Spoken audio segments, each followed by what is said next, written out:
For today's ganap mga palangga, ma-unbox ta sa mga free sample nga ginpadala ni seller sa aton. Mayari ko subong apat ka free sample kag updan ko sa pag-unboxing ni kag lang tawon ta kung ano ang mga ginpadala ni seller sa aton. So mauna ta diri. Okay. Seamless panty mga palangga. So next natin na buksan is uy. Wow. Wow. Grabe. Padalaan ta ni seller isang bra. Thank you so much. Last. Ano na siya ay ha?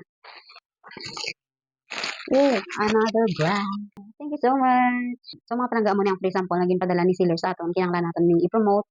Tungod nga gin-unbox ko ni sa subong kay lapit na lang ang deadline kag pangayo na si seller sa aton sang video.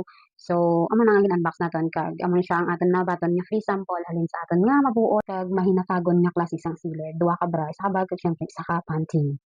Thank you so much seller sa pagsalig sa akon kag more sales to ka. Thank you so much.